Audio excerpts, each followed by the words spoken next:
Mesdames, Messieurs, bonjour et surtout merci d'être encore en direct sur Info TV dans le cadre de votre programme Espace Miné de lundi à vendredi 10h, 11h52. C'est reparti pour toute une semaine en information. Nous sommes lundi 15 janvier 2024. Merci de continuer à nous faire confiance. Vous aurez comme d'habitude vos rubriques ce matin. D'abord, la quintessence de l'information parue en kiosque au Cameroun. Que disent les journaux? Patrick Bala aura une réponse certaine face à cette interrogation. Bernardo Basson nous rejoindra également pour la dénonciation du jour. On terminera ce matin par l'instant de l'analyse. Et parlant de cette analyse pour un début de semaine, nous avons pensé qu'il était important de poser le bilan du premier ministre actuel du Cameroun, chef du gouvernement, Chief John Ngouté, 5 ans. Chief John Ngouté a 5 ans au niveau du gouvernement en tant que Premier ministre.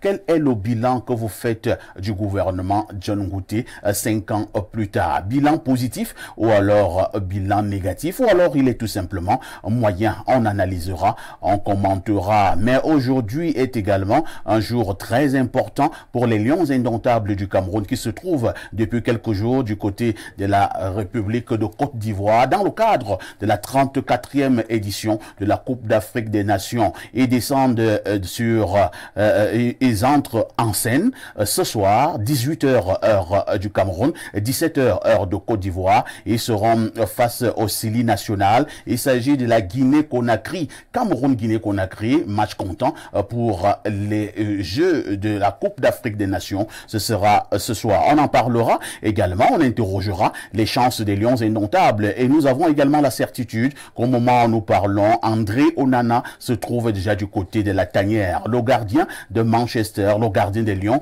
indomptables, parce que vous êtes connecté au canal 317 sur Canal Plus International, vous êtes à pic sur Info TV, votre chaîne de télévision qui monte et qui monte encore. On va commencer par accueillir ceux de nos invités qui répondent déjà présents ce matin. Aboubacar Makia Mohamed, bonjour. Bonjour, parfait. Bonjour à tous les téléspectateurs d'Info TV. Aboubacar Makia est justement directeur de publication du journal Camarouès News, mais également de l'Essor. Oui, oui. Comment se passent vos activités en tant que DP? En tant que directeur de publication, nous savons que c'est un peu très difficile de gérer plusieurs organes à la fois. Mais avec le peu de moyens que nous avons, on essaie toujours de se battre tant bien que mal. C'est vrai qu'ils sont nombreux qui pensent que pour gérer un journal en bonne et due forme au Cameroun, un journal sur le plan professionnel, ça coûte quelque chose. Les moyens financiers, les moyens humains, moyens matériels. Vous en sortez? Bon, je ne me plains pas. Je ne me plains pas, d'autant plus que mes journaux, j'en ai 3. J'en ai le Bélier, Camarouès News et l'Essor, et d'autant plus que j'ai un peu un coup de pouce de certaines autorités. Donc je ne peux pas me plaindre vraiment pas. Peut-être c'est ça qui fait en sorte que vous soyez à l'abri, à l'abri peut-être du besoin, parce qu'il y en a qui tirent le diable par la queue. Bon, comme je vous ai fait comprendre à l'entame de l'émission, je ne me plains pas. Je vis bien. Vous vivez bien, oui, merci justement de le reconnaître. À un moment donné, lorsque Dieu vous donne, oui, il faut être reconnaissant. Être encore attendu sur ce plateau, notre consultant Pierre Blériot-Niemek, sans oublier notre invité permanent Bernardo Basson. On sera également avec Joël et Eric Olingam Bada. Il est enseignant d'université. Il enseigne du côté de l'Université du Québec. Il est chargé de cours. À tout de suite pour la suite. Patrick Bala, bonjour. Bonjour Parfait ici, bonjour aux nombreux téléspectateurs qu'on retrouve avec beaucoup de bonheur en cette journée qu'on espère ensoleillée. Patrick Bala est habituellement là tous les matins pour la revue de la presse, la quintessence de l'information parue en kiosque au Cameroun. Patrick, que disent les journaux? Eh bien, parfait. Ici, les journaux de ce matin vont nous conduire du côté du journal La Météo. La Météo qui est bien sûr en kiosque ce jour pour parler de plusieurs actualités, mais on va s'intéresser à une seule ce matin. La Météo donc parle donc de cette céramique Les céramiques pour la météo avec des carreaux made in Cameroun en cette année 2024. Eh bien, le site de projet porté par l'entreprise Keda Cameroun Céramique a été visité. C'était le 11 janvier du côté de Bipaga, localité de l'arrondissement de Lukunje, département de l'Océan, région du Sud, par le ministre des Mines, de l'Industrie et du Développement technologique par intérim, Fouche Calestus Gentry. Il est évalué donc à près de 12 milliards de francs CFA. L'unité industrielle de fabrication qui est étendue sur 27 hectares pour une capacité de production de 20 millions de mètres carrés de carreaux par an. C'est une information que vous retrouvez ce matin en page 3 du journal La Météo. Allons avec le journal Info Matin qui également est en kiosque ce lundi, s'intéresse au Sidimuk, des prières pour Paul Biya et le Cameroun de ce côté-là. Eh bien, selon le journal Info Matin, le représentant du chef de l'État, le ministre de l'administration territoriale pour la Tangandi, a ce 12 janvier à la mosquée centrale de la briqueterie à Yaoundé, rejoint le conseil des imams et dignitaires musulmans pour élever des prières chez Allah en faveur du président de la République, la paix et la prospérité du pays. Information également à retrouver ce matin en page 3. Avec Cameroun Tribune, le quotidien capitaux public, on parle ce matin de la Coupe d'Afrique des Nations 2023. Place aux Lions indomptables. Eh bien, Cameroun Tribune nous fait savoir que l'équipe du Cameroun entre en compétition ce lundi soir à Yamoussoukro face à la Guinée. Le sélectionneur national de Guinée, ce sera sans son capitaine Vincent Aboubakar, blessé vendredi dernier à l'entraînement. Un fâcheux contretemps qui, selon le manager sélectionneur Rigobert Sombahanak, n'a pas entamé la motivation du groupe. Eh bien, vous pouvez lire cette information de la page 27 à la page 30, à partir de la page 27 ce matin. On parle également des Lions indomptables avec le journal Le Jour d'Aman Mana. Le quotidien bleu nous fait savoir que le Cameroun est donc en scène dès ce soir face justement à la Guinée-Conakry. Et puis avec le journal Le Jour, on revient sur les questions autour du péage automatique. Le journal s'interroge d'ailleurs sur ces péages automatiques à travers un collectif d'urbanistes et d'ingénieurs camerounais qui estiment que c'est une violation flagrante des droits humains car la route est un bien public dont on ne saurait restreindre l'accès sans alternative. Information à retrouver en page 2. Avec les Lions indomptables, on en parle également du côté de Mutation. Mutation parle du match des internautes en page 10. Et puis vous avez en grande une Lions indomptables à bout des nerfs. Selon le journal, bien que communiqué à l'opinion publique, la situation du capitaine met l'équipe dans l'inconfort et le manager est sous pression à quelques heures de cette rencontre cruciale pour le compte de la première journée phase de poule dans la sous-poule C. Information à retrouver à la page 12. Eh bien, le Messager ce matin parle d'une autre actualité. Le Messager de Feu Pius Ndiawe s'intéresse à Glencore qui plaide non coupable pour le Cameroun. Eh bien, l'affaire confiée au tribunal criminel spécial, l'entreprise anglo-suisse de négoce, courtage et d'extraction de manière première est en train de vider ses bureaux du côté de Bonapriso, nous fait savoir le journal en page 2 ce matin. Le journal qui ne déroge d'ailleurs pas à la règle et revient sur la rencontre de ce jour. Cameroun-Guinée équatoriale. Que peuvent les Lions sans Boubacar, s'interroge donc le journal. Allons du côté de l'œil du Sahel. L'œil du Sahel s'intéresse ce matin à Monseigneur Andrew Keya Fannoua, président de la conférence épiscopale nationale du Cameroun.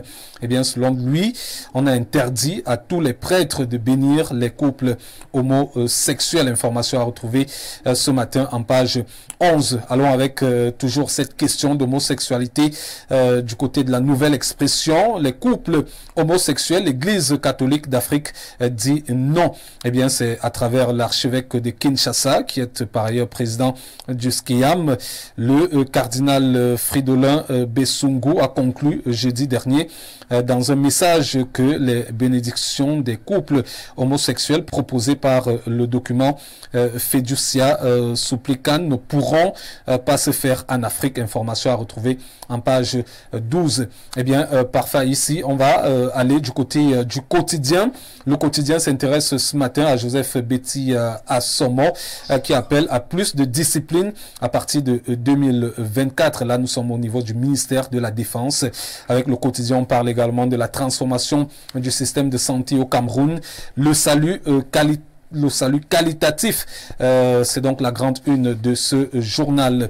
Eh bien, on va avec Santé Actu qui ne déroge pas à la règle, parlant bien sûr de la transformation du système de santé, des avancées majeures et palpables, nous fait donc savoir le journal.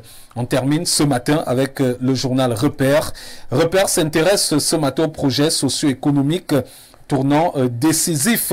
Eh bien, selon le journal Repère, plusieurs challenges vont rythmer le fonctionnement des institutions camerounaises au cours de l'exercice budgétaire 2024. De l'énergie à l'exploitation minière en passant par les chantiers routiers en début donc d'un contexte international marqué par des conflits armés et autres tensions inflationnistes.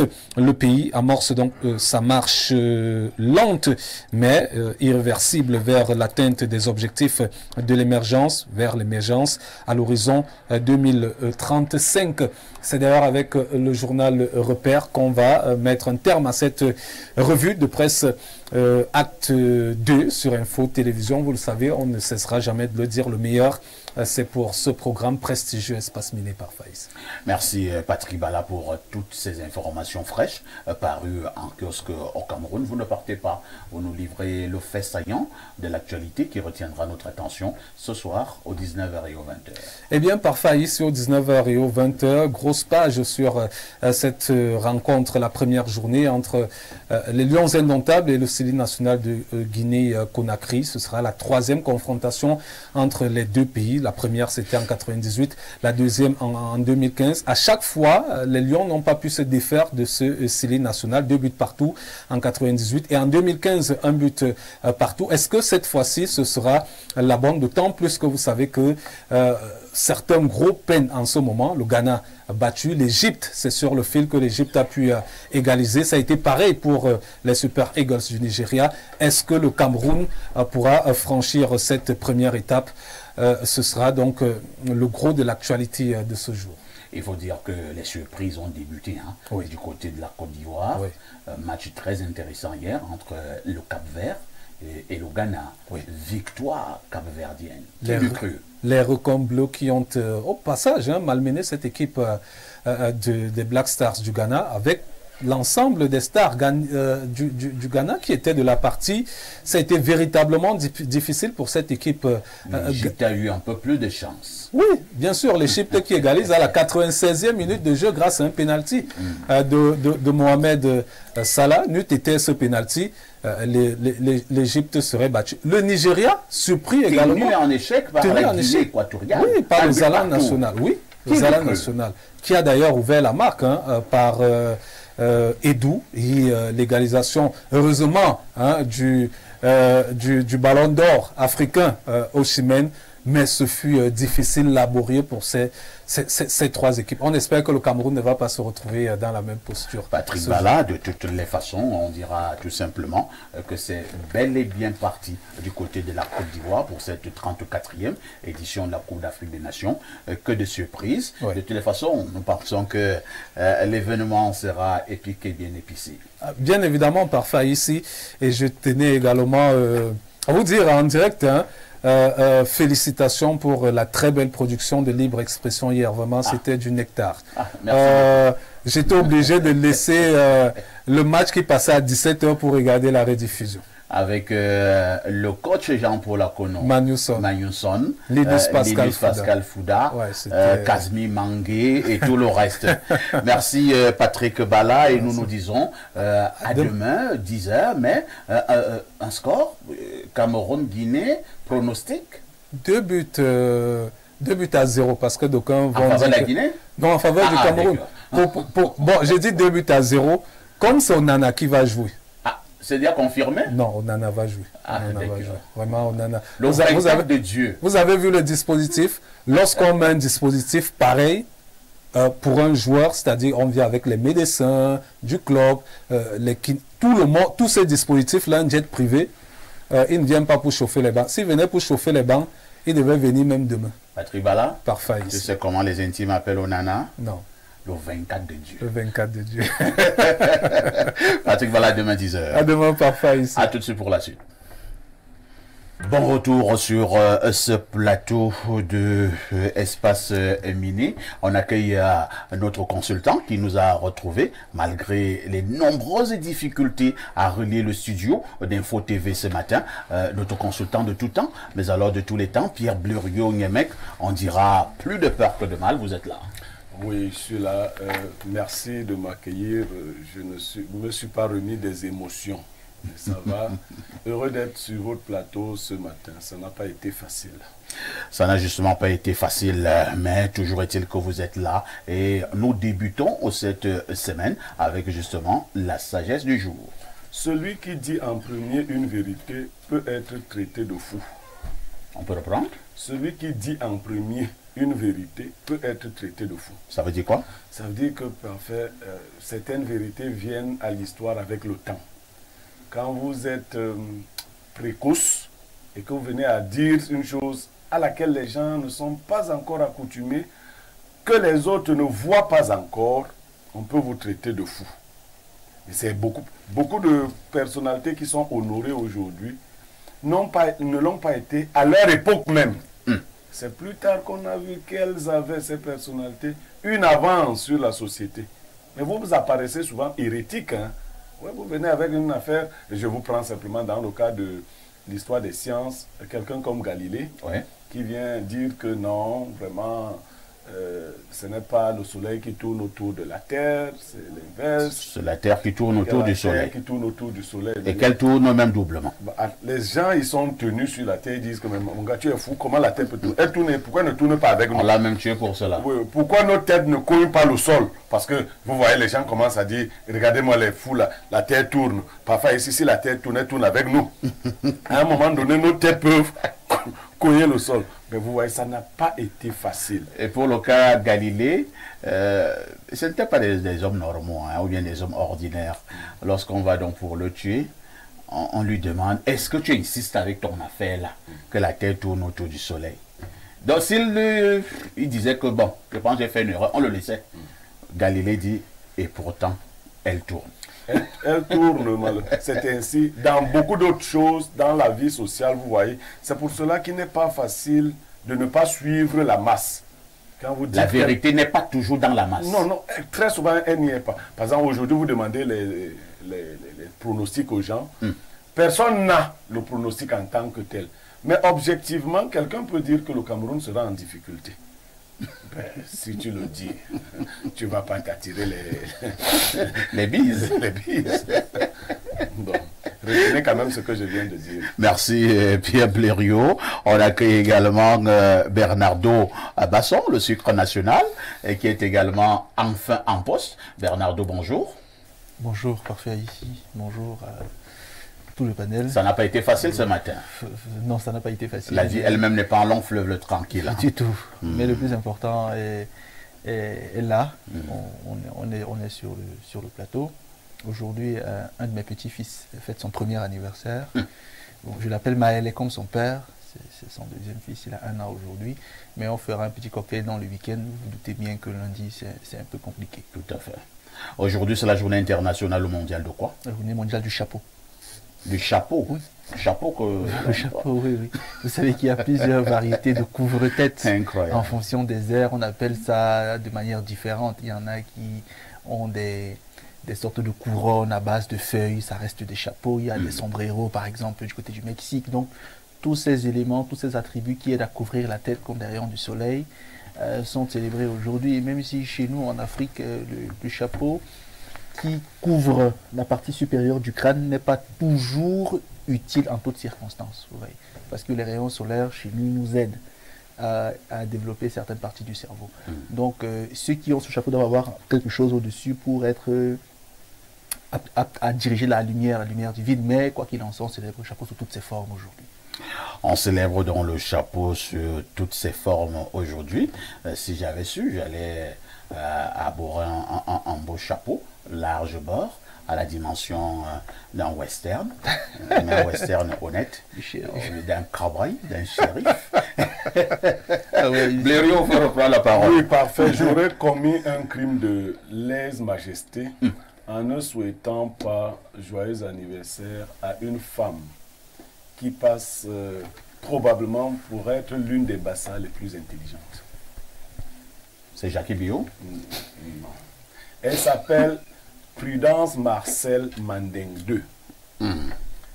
Elle se fait souvent appeler Ihindo, ça veut dire le noir. Là. Elle est avocate, mais elle est d'une plume exceptionnelle. J'aime vous dire que je ne l'ai jamais vue. Je la connais à travers sa plume sur Facebook. Prudence Marcel Mandeng 2. Elle a 50 ans aujourd'hui. Elle n'en donne pas l'impression. Je m'apprêtais à lui dire quelques mots gentils. Je savais qu'elle avait 35. Je ne veux pas dire que j'ai changé d'avis. Elle est plus belle que les jeunes filles de 35 ans. Vous faites la cour à la dame en direct. Non, elle est très intelligente. Elle a une fierté pour le peuple camerounais en général, mais pour le peuple bassin en particulier. Je vous assure, tapez Prudence Marcel Mandeng 2, lisez ses posts. Elle se dit féministe, mais moi je ne crois pas à son féminisme. Elle est plutôt une fille émancipée, une fille libre, femme forte, une femme pas indépendante dans le sens vulgaire, mais indépendante d'esprit. Prudence, je ne te connais pas, mais je te souhaite joyeux anniversaire. De toutes les façons, je vais chercher un tout petit peu ses écrits. Mais si ça vient de vous, je prends cela au sérieux. Je connais quelle est votre rigueur lorsqu'on parle de l'intellect. Lorsque nous avons dit cela, on marque une autre touche pause. Bon retour à nouveau sur ce plateau, cette fois-ci pour donner la parole à Bernardo Basson. Bernardo Basson, la dénonciation de ce début de semaine. Parfait, ici. Aujourd'hui, c'est une maman de 62 ans qui dénonce le comportement de la belle-mère de son fils. Alors, son fils, depuis 6 ans, s'est mis en relation avec une dame et au début, tout allait bien. 1 an après, sa fiancée a accouché et depuis 3 ans, ils se sont mariés. Mais avant de se fiancer avec la dame, son fils a eu 2 enfants plus tôt, 2 garçons. Et lorsqu'il a rencontré la dame, 1 an après, il a envoyé ces 2 garçons qu'il avait eus avant chez sa maman à lui. Sa maman lui a dit, je veux bien prendre tes enfants, mais je ne voudrais pas que ton épouse donne l'impression qu'elle ne veut pas de tes enfants. Tu les as eus avant elle, pas pendant elle, donc tu devrais faire avec eux. Moi, je suis vieille, je vais bientôt mourir. Et qui prendra soin d'eux si je ne suis plus là? Donc, je veux que tu prennes soin de tes enfants. Je peux les prendre pour un temps, mais il faudra penser à les reprendre après. Le garçon dit à sa maman, si tu veux, mets-les dehors. La maman prend les enfants. La première année, il donne une partie de l'argent de la scolarité. L'année d'après, donc il est à 2 ans avec sa fiancée, il ne paye pas. Il dit à sa maman, paye la scolarité. Elle lui demande, mais pourquoi est-ce que je dois payer? Il dit, non, j'ai les petits frères de ma femme qui sont là et je dois m'occuper d'eux. Donc toi, tu vas payer ceux de mes enfants. La maman lui dit, écoute, j'ai pas un problème d'argent. Mon mari était géomètre. Moi, j'étais cadre au ministère des Finances. Donc, j'ai une belle retraite. Je peux scolariser mes petits-fils. Mais je ne veux pas juste que ce soit une charge pour moi permanemment. Je veux que tu prennes soin. Ils sont tes enfants, ils ne sont pas les miens. Le fils et sa mère sont à couteau tiré. Ils se chamaillent énormément. Du coup, lorsque la fiancée du monsieur accouche, la maman va, elle porte le petit-fils et tout, et elle va voir la mère de la fille. Elle dit à la mère de la fille, mon fils veut épouser ta fille. Moi, j'ai rien contre, ça ne me dérange pas, il épouse qui il veut, mais je ne voudrais pas qu'il chasse ses enfants comme il est en train de faire. Si tu autorises cela, c'est que tu n'es pas une bonne mère. Et la belle-mère de son fils lui dit donc, mais de quoi est-ce que tu te mêles? Pourquoi tu ne veux pas que ton fils s'occupe de ma famille et de moi? Toi, tu es arrivé en mariage, ton mari s'est occupé de toi. pourquoi tu ne veux pas que ton fils s'occupe de ma fille et de moi? Elle dit non, je n'ai rien contre vous, qu'il s'occupe de vous, mais je veux qu'il s'occupe également de ses enfants. La maman lui dit, mais toi tu as plein d'argent, tu as une grosse voiture, tu as une grosse maison, disons tes petits-enfants, occupe-toi d'eux, lui s'occupe de ma fille et des miens. Donc la maman et sa, je ne sais pas comment appeler, ou co-épouse ou belle-mère, je ne sais pas trop, sont dans une guerre incroyable. Et depuis 3 ans aujourd'hui, donc ça fait 6 ans qu'ils sont ensemble, son fils et la fille vivent reculés. Il ne prend pas de nouvelles de ses parents, de ses enfants. Et elle est en train de vraiment faire tout ce qui est en son pouvoir pour que ses enfants soient sous la charge de leur papa. Donc elle est venue me voir pour une raison que vous aurez compris. Mais deuxièmement, elle m'a demandé de dénoncer pour sensibiliser les jeunes garçons sur ce qu'elle pense qu'on devrait leur dire, d'après elle, qu'il ne faudrait pas que pour un nouveau mariage, on abandonne tout ce qu'on a eu avant, notamment nos enfants. Donc voilà. Alors, le jeune monsieur, il s'est déjà marié avec... Oui. Ça fait combien de temps? 3 ans. 3 ans. Donc ils ont mis 3 ans de aussi relation. Un enfant? Oui, ils ont un garçon. Un garçon. Oui. Qui a 4 ans. Et les autres enfants, ils ont quel âge? Un a 10 ans et l'autre a 8 ans. Les enfants faits hors mariage? Oui, avant la relation actuelle. Il pense que c'est sa maman qui devrait s'en occuper. Oui. Lui s'occupe de sa femme et de sa nouvelle vie. Et des petits frères et sœurs de sa femme. Et sa maman même n'est pas une misérable femme. Non, elle n'est pas misérable. Elle est allée rencontrer la belle-mère de son fils pour dire non, il faudrait que tu parles quand même à ton beau-fils qui s'occupe de ses enfants. Et la belle-mère de son fils lui dit vraiment... Ça ne te regarde pas. Te regarde pas. Tu peux t'occuper de... Tu as assez de moyens. Moi, mon beau-fils va s'occuper de ma fille et de moi, de même que de ma famille. Merci beaucoup. Hein. Le jeune monsieur a à peu près quel âge? Il a 35 ans déjà. 35 ans déjà. Je passe la parole à Aboubacar. Aboubacar Maïka, quel est le commentaire que vous posez sur cette situation? La maman du garçon ne sait plus à quel sens se vouer. La question que je vais d'abord poser, est-ce que le monsieur est fils unique chez sa mère? Il est le seul garçon, oui. Il est le seul garçon. S'il est le seul garçon, ce qui signifie que... Et il est l'aîné. Il est le seul garçon, bon, oui, il est le seul enfant chez sa mère. Pour moi, le monsieur aimerait que l'enfant essaye de bénéficier sûrement de la petite richesse que son défunt père a eu à laisser. De peur sûrement qu'un petit gigolo vienne comment pourrais-je appeler ça, vienne s'accaparer des petites choses que le défunt père a laissées. Moi, je ne vois aucun mal en cela. Je ne vois aucun mal en cela, étant donné que le garçon est fils unique. Automatiquement, ses propres enfants devaient être considérés. La maman devait considérer les enfants qu'il a eu à faire avant le mariage comme les siens. Le monsieur peut-être en Est-ce que c'est la maman là qui a accouché les enfants? Non, ce n'est pas moi, puisque nous on a été élevés par nos grands-parents. On a été élevés par nos grands-parents. Moi, vous allez m'excuser. Vous allez m'excuser. Mais moi, je ne vois aucun... Oui, c'est mon point de vue. Je ne vois aucun mal à ça. Je ne vois aucun mal à ça. Que les enfants doivent... Oui, c'est là-bas où les enfants doivent... C'est peut-être aussi le monsieur aimerait protéger d'une autre manière son foyer. Oui, son foyer et les enfants qu'il a eu à faire à l'extérieur.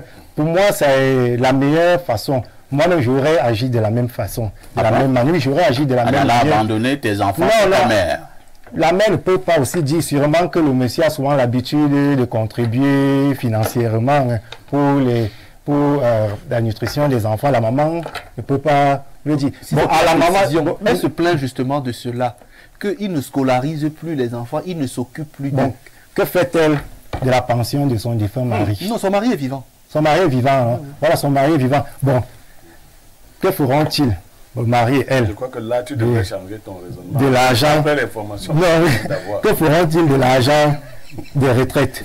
Nous avons tous besoin à un âge d'être près de nos petits-enfants. Donc, pour moi, je ne vois aucun mal à cela. Le monsieur veut juste protéger son foyer. Il a peut-être peur aussi que l'enfant peut être, les deux enfants-là peuvent être un canal entre son ex, sa dame actuelle, son épouse actuelle. Il a sûrement peur que, son épouse actuelle a sûrement panique sûrement que l'enfant soit un canal entre son ex et l'homme. Donc sûrement, nous ne savons pas ce qui s'est passé, ce qui a été dit entre les deux. Sûrement que c'est sa femme de l'intérieur qui a eu à exiger que les enfants aillent chez leurs grands-parents. Merci beaucoup, Aboubacar, pour votre regard. On accueille d'abord un autre frère qui nous a retrouvés sur ce plateau. Il s'agit de Joël Eric Olinga Mabada. Bonjour. Bonjour, parfait. Ici, je vais d'abord commencer par m'excuser auprès de vos téléspectateurs. J'ai cru que Ngousso et Flan pouvaient se faire en 45 minutes. J'ai découvert aujourd'hui qu'il faut un peu plus de temps que ça. Quelqu'un au quartier vous dira que vous êtes en train de blaguer. Bon. De toutes les façons, le docteur Joël Eric Olinga Mabada est jeune Camerounais, enseignant d'université du côté du Canada, chargé de cours. On revient à vous tout à l'heure, Pierre Blériot-Niemek. Où est-ce que vous vous situez dans cette dénonciation? Enfin, il est vrai et il est même normal que nous respections les points de vue des autres sur un panel. Mais comme nous, ici, nous déminons et que nous voulons aider, le jeune frère, le frère qui a pris la parole avant moi, a gâté le travail que nous... Comment ça?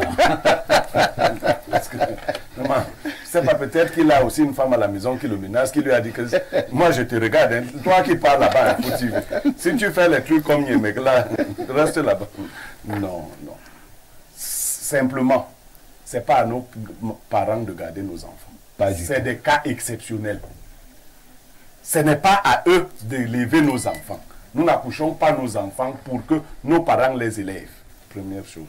Deuxième chose, quand vous contractez mariage et que vous avez eu de la progéniture, que ce soit l'homme ou la femme avant, la question doit être posée sur la table et résolue. Et c'est même une question, les juristes disent, préjudicielle. C'est-à-dire, on doit résoudre ça avant toute autre chose. Quand vous avez eu des enfants avant mariage, femme ou homme, la question de la gestion de vos enfants pendant votre mariage ou après votre mariage doit être posée. Quand une femme en Afrique, nous ne sommes pas chez vous là-bas, dit à son mari que va garder tes enfants chez ta mère, ben déjà, elle n'est pas à sa place. Et bon, cet homme, on comprend aussi. Ne voyez pas seulement les gens habillés en pantalon, costume, tout le monde n'est pas homme. Dans certains foyers, les hommes sont les femmes de leurs femmes. Ça veut dire quoi? Oui, mais bien sûr. Moi, je ne comprends pas le sens de cette affaire. Tu es venu en mariage, tu as trouvé que j'avais eu de la progéniture avant et tu ne veux pas de cette progéniture. Moi, j'accueille une femme qui a eu un enfant ou des enfants avant. Pour autant que j'aime la femme, j'accueille les enfants. Si le géniteur n'y trouve pas d'inconvénient. Mais moi, l'homme, si mes enfants sont en âge de vivre avec moi, je ne vois même pas comment le débat va s'engager. Mais bon, je ne vais pas me mettre à la place des autres. Toutefois, je n'imposerai pas à une femme méchante mes enfants. Mais sache que si tu refuses mes enfants, beaucoup de choses vont te manquer. Notamment mes moyens, que je vais davantage diriger là où mes enfants sont. Parce qu'il commet un double péché. Non seulement il ne prend pas ses enfants avec lui, parce que ça c'est la volonté de sa femme, mais pire encore, il ne s'en occupe pas. Au motif que sa mère a les moyens. Mais la vraie fautive dans cette affaire, c'est sa maman. Qu'est-ce qu'elle devrait faire? Elle l'a élevé en lui donnant l'impression qu'il avait des choses à revendiquer. Qui a dit aux enfants que les parents vivants vous parlez d'héritage? Moi, je ne comprends pas cette affaire. Vous avez tous ces monstres dans vos maisons là, ils vous regardent. Mais c'est pas possible. Ils peuvent même vous étrangler. Ils peuvent même vous étrangler. Quelle est cette affaire que l'enfant se discute les biens que les parents ont produits pendant du vivant même encore. Et aujourd'hui, c'est plus grave. Quand le père vient à mourir, vous n'avez même pas besoin d'un foyer polygamique. Ce sont vos propres enfants issus de vos entrailles qui vous estent en justice pour vous discuter les biens de papa. Moi, je crois que si je pouvais proposer quelque chose aux législateurs, on devait déshériter les enfants. Parce que moi, je suis né sans héritage. Moi, je ne sais pas. Comment ça? Oui, papa ici. Cette affaire d'héritage-là commence à brouiller beaucoup de choses. Vous avez des imbéciles qui ne veulent rien faire.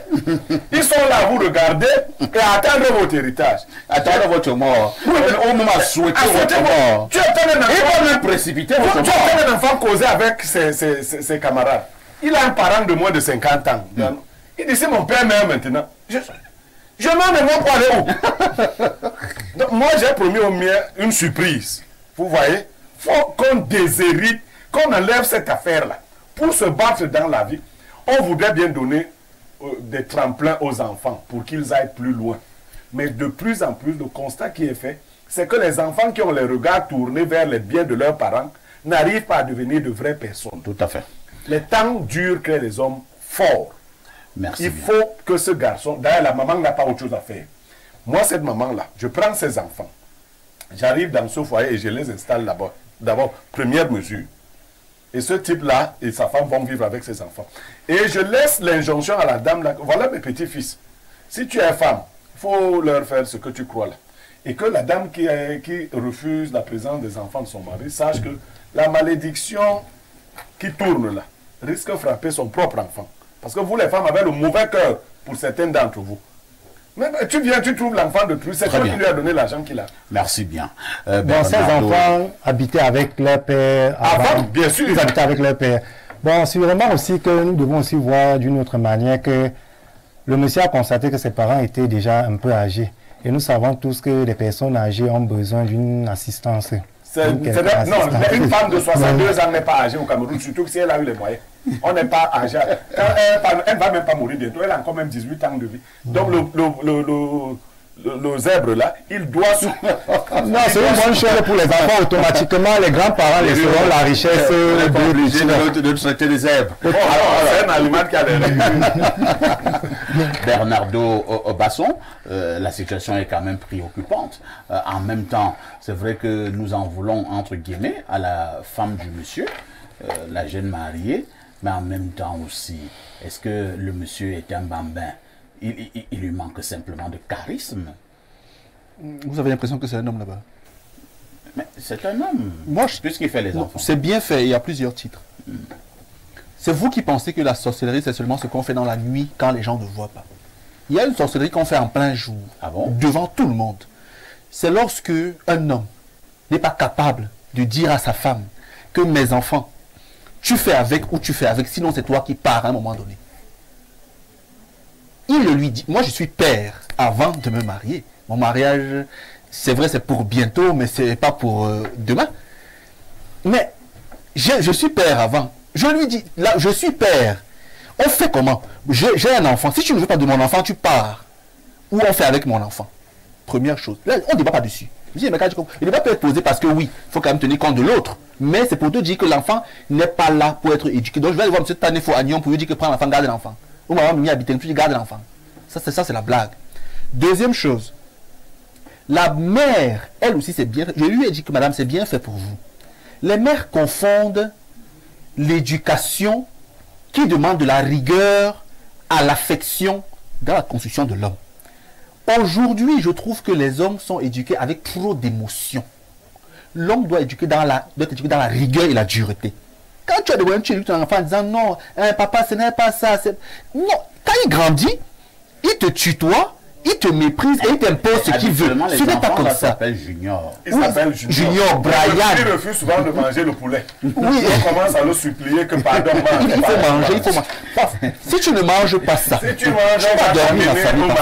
Il ne veut pas le batteur, veut le planteur frais. Vous voyez donc, il y a des mamans qui ont l'impression que pour éduquer l'enfant, il faut mettre beaucoup de sentiments, beaucoup d'émotions. Ça, c'est pour la femme. Pour éduquer l'homme, de temps en temps, tu cognes. De temps en temps, tu frappes. Il doit être dur. Et donc, elle a raté. Et elle a confessé. Elle m'a dit, mon fils, c'est vrai, c'est l'aîné. C'était l'enfant que je voulais le plus. L'enfant gâté. Oui, je l'ai eu quand même à un âge. J'attendais vraiment un enfant. Il y a eu 4 filles après lui. J'ai été tendre. Je lui ai dit que, non. Molle. Non. Troisième chose, la belle-mère, là, c'est une sorcière. Non, chacun défend ses intérêts. Non, c'est une sorcière, parfait ici. Elle est sorcière comment? Elle défend ses intérêts. Parfait ici. Si elle est tombée sur un beau-fils doux, il n'y a pas un souci. Parfait ici. Elle ne va pas faire des incantations pour que le beau-fils devienne dur. Pour l'Africain, il y a des choses au-dessus d'autres choses, parmi lesquelles l'enfant. Quand on est Africain de souche, on sait quelle est la valeur de l'enfant. Donc cette belle-mère-là, sachant que les enfants ici sont mis en jeu, sont mis en cause, sont problématiques, devait tout faire pour dire, bon, ok, je peux avoir mes intérêts par-ci, par-là, mais les enfants sont prioritaires. Sauf que comme c'est une sorcière, elle ne voit que l'argent. Dernière chose, et là, c'est une parenthèse. Ce jeune homme parfait ici, il faut le dire, ça je vous le dis quand même sur le plateau, il est quelque part dans une bouteille climatisée. Ça veut dire quoi? Ça veut dire que cette fille l'a envoûté. Suivez mon regard. Oui, non, ça c'est pour autre chose. Je n'en parlerai pas aujourd'hui. Donc, elle l'a mouillé. Oh, ouais, l'envoûtement pas tout. Non, c'est donc pourquoi sa maman... Il est juste amoureux. Sa maman, qui est donc allée chercher... On a dit qu'on est amoureux, ça veut dire qu'on a été envoûté. Non, parfait, ici. Est-ce que tout amour est un envoûtement? L'amour même lui-même est un envoûtement. L'amour lui-même. L'amour sain lui-même. La maman doit travailler. Parce que l'amour Parce que tu ne peux pas aimer tes enfants hier et ne plus les aimer aujourd'hui. Très bien. Ça veut dire qu'il y a un problème là. Et donc la maman a commencé à marcher. Elle a trouvé que son fils est mouillé quelque part. Elle est en train de vouloir le sauver. Mais je lui ai dit que si cette fille reste dans la vie de son fils, elle aura tout perdu. Elle doit se battre à chasser la fille là. Parce que c'est une sorcière. Merci. On va lire les nombreux messages jusque-là enregistrés. Nous partons au 213, c'est l'Algérie. Bonjour Perfecto, s'il te plaît, excuse mon ton de ce matin. S'il te plaît, je ne l'ai jamais fait, mais j'aimerais savoir si M. Aboubakar Ambou Blanc est...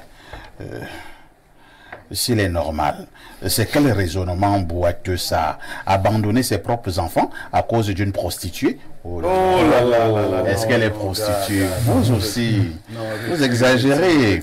Oui, je le dis parce que cette femme et sa mère qui chassent ses enfants sont des sorcières et des walwos opportunistes. Je suis très en colère de la dénonciation de ce matin. La femme qui va me dire de chasser mes enfants n'est pas encore née. Ces femmes sorcières et profiteuses qui aiment dire que si un homme les aime, il doit aussi aimer ses enfants. Mais quand il s'agit de l'homme, elle lui demande le contraire. Quant à l'homme qui a chassé ses propres enfants, je lui dis ce matin qu'il n'a rien dans le pantalon. Oh là là. Mais c'est vrai. Il a quoi dedans? Vous êtes compliqué ce matin. Hein? Il a peut-être un poivron dedans. Pour un lundi matin, c'est trop fort. Bonjour, monsieur Aïssi, parfait. Et au panel, et à... Dieu, vraiment, hein, parfait. J'ai moi mis tous mes organes sur cette dénonciation. Cette femme a le gros cœur. Elle n'est pas maternelle. En plus, je pense qu'elle a mis cet homme dans la bouteille et sa mère est complice. Là où les mamans de ses enfants sont où pour abandonner ses enfants à leur père. Cet homme n'est pas un homme, mais une femmelette. J'aime moi trop mal. Ma mère reste avec tes petits-enfants et occupe-toi d'eux comme tu peux. Seul le temps nous dira. Mais que cette femme et sa mère sachent qu'elles vont payer tôt ou tard. Bonjour, parfait.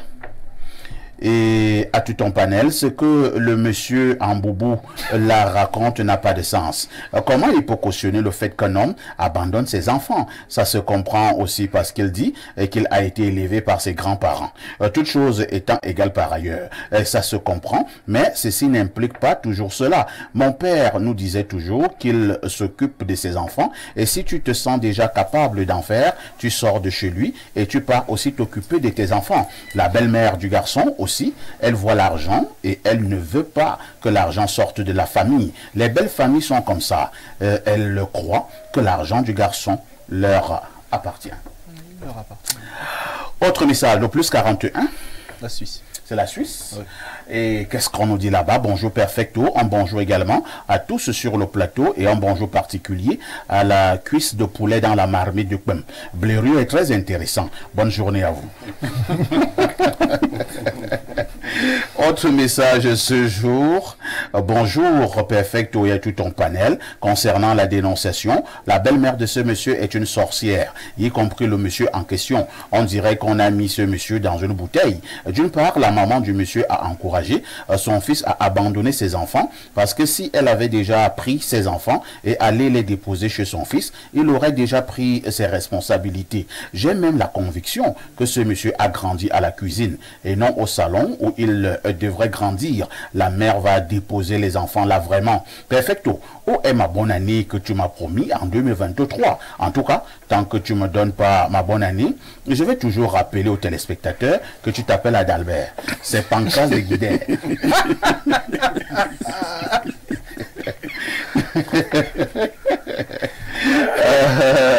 Pancras, tu n'es pas sérieuse.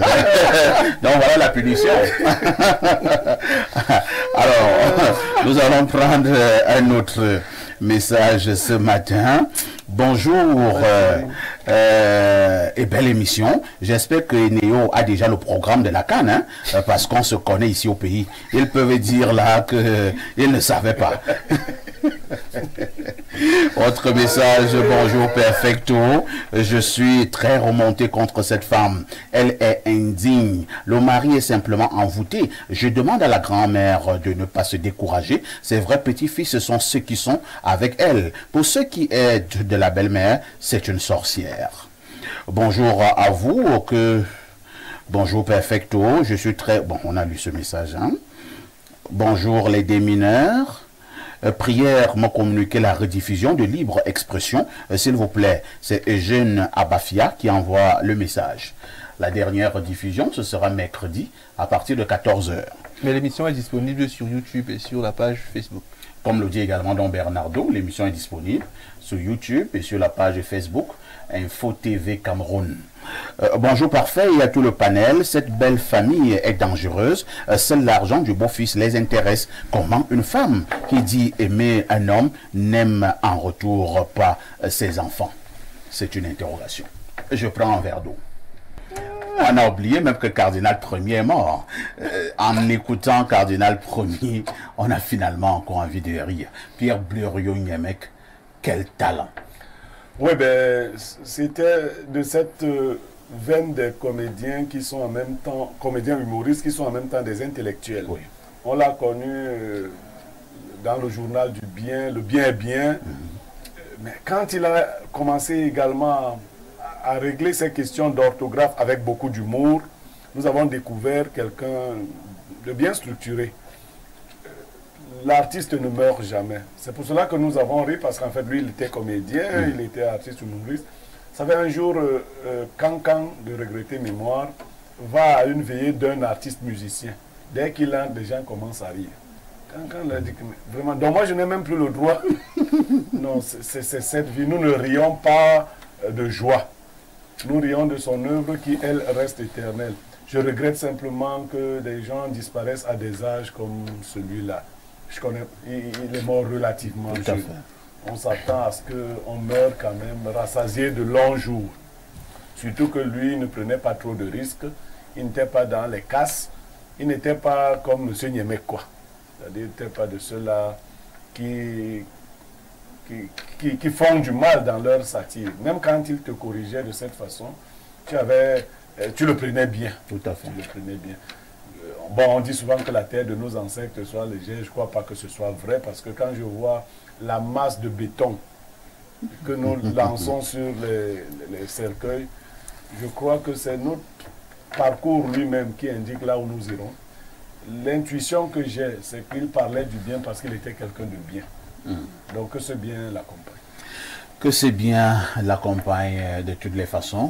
Nous voulions rendre à notre manière un vibrant hommage à Cardinal Premier, du journal Le Bien, qui est décédé hier. Bernardo Basson, qui a certainement également connu cet humoriste de poids, cet humoriste de talent, une évocation. Inévitablement, je l'ai connu, et c'est d'autant plus particulier que dans un monde dans lequel le stress est devenu la maladie du 21e siècle, on a toujours besoin de personnes capables de nous purger de ce stress-là, de cette pression, de cette tension que nous impose le quotidien et sous lesquels on ploie littéralement. Donc le pouvoir du rire comme le pouvoir de l'amour ont ceci de particulier que grâce à eux, on a la capacité de sortir du monde réel, plonger dans un monde illusoire à partir duquel ou dans lequel on peut vivre une autre façon de sentir, une autre façon de toucher les choses, les réalités, etc. Donc pour moi, c'était vraiment quelqu'un d'utile, quelqu'un de bien. On en a moins aujourd'hui. Il y a d'humoristes aujourd'hui, mais beaucoup moins talentueux, beaucoup moins importants, beaucoup moins raffinés. Il faut dire, pour moi, c'est quelqu'un qui s'éteint. Bernardo, sans vouloir créer un débat, une polémique, il y a certains humoristes, vous allez même dans certaines cérémonies, on annonce un humoriste, il vient, en principe c'est pour vous faire rire, mais tu as l'impression que même qu'il vous énerve. Il n'y a pas d'imagination, il n'y a pas de créativité, il n'y a pas de génie, Il n'y est a plus pas de occupé à talent, vous demander de il n'y a l'argent. rien. Et comme le dit Blériot, après 2-3 secondes, il commence à demander de l'argent à tous ceux qui sont dans la salle. Mais quand vous voyez un monsieur comme Cardinal Premier, mais tout en lui était comique. C'est pour cela que vous avez dit dès l'entame de votre propos que c'était un homme talentueux. Ouais. Vous savez, le talent est une grâce divine. C'est pas une chose qu'on travaille littéralement. On peut développer du talent, mais on l'a d'abord de manière substantielle. Donc pour moi, c'est une grande lanterne qui s'éteint. J'espère qu'on aura un héritage assez conséquent, mais pour ce qui semble qu'à mettre apparent aujourd'hui, ce n'est pas gagné d'avance. Donc j'espère que sa famille pourra l'accompagner dignement. J'espère qu'il ne partira pas, qu'il reviendra veiller sur ses proches et inspirer peut-être ses enfants. Qui sait, on pourrait avoir dans sa continuité un grand humoriste. Aboubacar Makia, vous avez connu Cardinal Premier? Bon, je l'ai connu, mais pas très bien. J'avais souvent quand même l'habitude de voir certaines de ses émissions. Bon, à la télé. À la télévision. Et ce qui me fait très mal, c'est de voir un jeune qui quitte rapidement la scène. La scène. Bon, au niveau de sa comédie, elle ne me plaisait pas trop, mais moi, comme je vous fais comprendre, juste que je suis... Oui, non, sa comédie, il faut être honnête, là, bon, moi, elle n'était pas très comique, à mon avis. Oui, elle n'était pas très comique, puisque... la comédie, je l'ai faite quand même un peu quand j'étais au lycée. Non, j'ai l'impression que je ne connais pas vraiment bien Cardinal Premier. Non, Cardinal Premier, je voyais souvent ces émissions. Bon, moi, il faut être honnête, ce n'est pas parce qu'une personne est décédée qu'il faudra essayer de mentir. D'accord. La seule chose qui me fait juste mal, c'est qu'il soit parti. À cet âge. Qu'il soit parti trop tôt. Très tôt. J'adresse juste les sincères condoléances à sa famille biologique. Merci. Docteur Joël Mbada, c'est vrai que vous êtes depuis un certain nombre d'années au Canada. Vous avez quand même connu Cardinal Premier. J'ai eu la chance de voir certaines de ces séquences vidéo. Elles m'ont toujours amusé parce que étant pédagogue, il est toujours, lorsqu'on arrive à faire passer des messages sur le ton de l'humour, c'est toujours quelque chose d'appréciable. Et comme Blériot l'a souligné, il avait le chic de passer des messages de manière très sarcastique. Et je pense que j'ai quelqu'un qui dit toujours que la diplomatie, c'est d'abord entre les hommes avant d'être entre les nations. Donc je pense qu'il avait ce talent inné là de pouvoir dire des vraies choses sans forcément froisser l'interlocuteur. Comme les autres intervenants ont pu le souligner, le fait qu'il parte aussi jeune est quelque chose de déplorable. Et je veux simplement souligner la mémoire de ce grand artiste qui nous quitte et adresser mes sincères condoléances à la famille.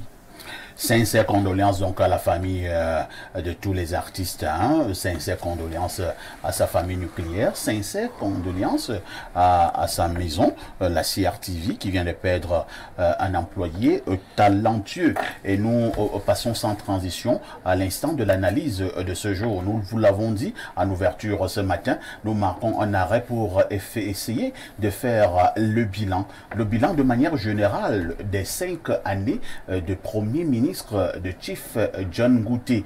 John Ngouté, Premier ministre au Cameroun, son gouvernement a donc 5 ans. Quel bilan faites-vous? Je repasse la parole à Aboubacar. Aboubacar Makia, vous qui êtes justement directeur de publication, vous observez, je présume, avec beaucoup d'intérêt, le travail qu'abat le Premier ministre, chef du gouvernement, depuis qu'il a été nommé par le président de la République, son Excellence Paul Biya. Question presque bateau, Quel regard général jetez-vous sur les 5 ans de gouvernance de John Ngouté? Pour moi, c'est un bilan pathétique. Pathétique? Oui, c'est un bilan pathétique. Bon, pour essayer d'être un peu plus clair, j'assimilerais ce bilan moyen. Parce qu'il y a quand même certains ministres qui sont sortis quand même du lot. Nous avons constaté que les départements ministériels actuellement sont gérés comme des épiceries. Ah bon? Oui, des épiceries. C'est chaque ministre qui fait ce qu'il veut. C'est chaque ministre qui ne veut vraiment pas respecter les directives du chef de l'État. Par contre, nous avons quand même 2 à 3 ministres jeunes qui essayent de sortir du lot. On va aller au niveau du ministère de la Santé où... Ah bon? Oui, au niveau du ministère de la Santé où le travail est vraiment appréciable. Le travail est appréciable parce que... Vous avez quelques indicateurs? Oui, quelques indicateurs parce que lorsque cet homme arrive, cet homme à la personne de Manaouda Malachi arrive au ministère de la Santé, il trouve en suspens quelques projets de son prédécesseur. Et il essaye donc de les réaliser. Nous avons vu un peu l'inauguration de plusieurs hôpitaux généraux. Nous voyons un jeune sur le terrain qui essaye de comprendre un peu les difficultés des malades et les difficultés du personnel de son ministère. Et je pense vraiment que cet homme a eu à prendre à cœur le travail et les tâches qui lui ont été assignées par le chef de l'État. On peut aussi apprécier le ministre des petites et moyennes entreprises, Achille Basiliken, qui est aussi un jeune, qui se bat vraiment, qui essaye aussi d'implémenter ce dont le peuple attend. J'ai l'impression que vous avez une petite liste avec vous. Hein? Oui, une petite liste, puisque le reste des ministres nommés n'ont vraiment rien Donc, trouvé. Achille Basiliken travaille également bien. Oui, Achille Basiliken, Manaouda Malachi, je pense que ce sont les 2 qui essayent de sortir du lot. Des jeunes qui font honneur. Voilà, les jeunes qui font honneur, et ce sont les jeunes dont le casting du 4 janvier a vraiment été réussi, à mon avis. Par contre... 4 janvier 2019. 2019, oui. 4 janvier 2019. Les autres, ce sont des autres même qui poussent la population à se révolter en demandant au chef de l'État un nouveau gouvernement. Parce que lorsqu'on voit, rien ne marche en dehors de ces 2 ministères. Oui. Docteur Mbada, on sait que vous êtes économiste. Sur quoi principalement on devrait s'appuyer lorsque nous nous lançons dans un tel exercice, c'est-à-dire faire par exemple le bilan d'un Premier ministre au bout de 5 années? Je pense que la première chose, c'est ce qui marque l'opinion publique, c'est d'abord les réformes. Chez les anglophones, on dit « perception is reality ». La perception est la réalité. Donc, Abaka dit qu'il est très pessimiste ou il donne une note très basse par rapport à l'action du gouvernement. Ça veut dire que même si des choses ont été réalisées, si elles n'ont pas pu être suffisamment communiquées au niveau du grand public, ça veut dire que le gouvernement n'aura pas fait grand-chose. Mais, comme je dis, c'est les réformes qui font d'abord les grands ministres. Il y a aussi la perception même de l'individu. Je ne vais pas faire de comparaison n'est pas raison, mais si je regarde les premiers ministres d'antan comme Peter Mafani Moussongué, par exemple, c'est un premier ministre qui a pas eu un bilan extraordinaire, mais qui imposait de par sa présence. C'est quelqu'un qui forçait l'admiration. Vous regardez après celui qui lui a succédé, Chififre Minoni, on était moins là-dedans parce qu'il entrait dans un gouvernement où malheureusement, pendant longtemps, il avait été adjoint au secrétariat général. Il avait beaucoup de ses patrons qui étaient dans le gouvernement, donc c'était un peu compliqué. Vous avez également par la suite Yang Filémon, qui est un vieux de la vieille, qui est devenu ministre à 23 ans, qui a fait un très long bail comme haut-commissaire du Cameroun au Canada. Donc il y a pratiquement, si je peux me permettre d'utiliser cette expression, une relation filiale avec le président de la République, qui a aussi une certaine marge de manœuvre pour conduire des actions, qui a pu réaliser des choses importantes, mais le Premier ministre, il y a des choses qu'il peut faire. Mais si on regarde de manière mécanique aussi, peut-être on reviendra là-dessus, il y a déjà des éléments des politiques qui ne dépendent pas de lui. Quand vous regardez par exemple tout ce qui est régalien, la sécurité, l'administration territoriale, la défense, tout ça là ne relève pas de lui. Donc, les seuls éléments... En fait, est-ce que ce n'est pas une incohérence? Si vous êtes Premier ministre, chef du gouvernement, comment ces éléments que vous venez d'énumérer ne relèveraient pas du Premier ministre? Ou alors le Premier ministre n'a pas un droit de regard sur ces éléments, pourtant fondamentaux de la vie d'un État? Je ne dis pas qu'il peut, je suis sûr qu'il peut à certains moments, lui, arriver d'émettre des opinions et des avis, mais on sait que c'est le domaine réservé de Monsieur le Président de la République. Donc, il est le décideur ultime dans les secteurs que je viens d'énoncer, c'est le Président de la République. C'est lui qui aura le dernier mot. Donc, le Premier ministre au Cameroun, peu importe le profil du Premier ministre et peu importe l'individu, ne peut donc déjà au départ, théoriquement, ne s'impliquer que dans la définition d'une politique économique et d'une politique sociale. Donc, moi, je dirais qu'en termes de bilan, puisque Abakar est très sentencieux dans sa note, je dirais qu'il faut surtout regarder ce qu'il a fait au niveau de la politique économique, au niveau de la politique sociale, et même dans le développement des infrastructures. Le développement des infrastructures. Et ça, le développement des infrastructures, je pense que là, les Camerounais sont quand même pas mal déçus dans le développement des infrastructures. Quand on regarde l'état de nos routes, quand on regarde l'état de nos principaux aéroports, lorsqu'on regarde ce qui s'en vient. Et moi, si vous me permettez, je vais chuter avec ça. Dans le dernier discours du chef de l'État, par exemple, j'ai vu qu'on a mis certains éléments justificatifs. L'État a peu de besoins, les besoins sont importants en matière d'infrastructure. Donc j'ai eu l'impression qu'on était dans une opération de justification des mauvaises performances qui avaient été faites dans ce secteur-là. Donc c'est ça qui, dans le bilan de John Ngouté, je pense qu'on devrait vraiment s'intéresser à ces trois éléments de politique-là et lui exonérer ce qu'il ne dépend pas de lui. Pierre Blériot-Niemek, 5 ans plus tard, pouvons-nous dire avec un certain nombre d'arguments que nous autres Camerounais, vous êtes satisfaits du travail qu'a battu et qu'a bat le Premier ministre, chef du gouvernement, John Ngouté?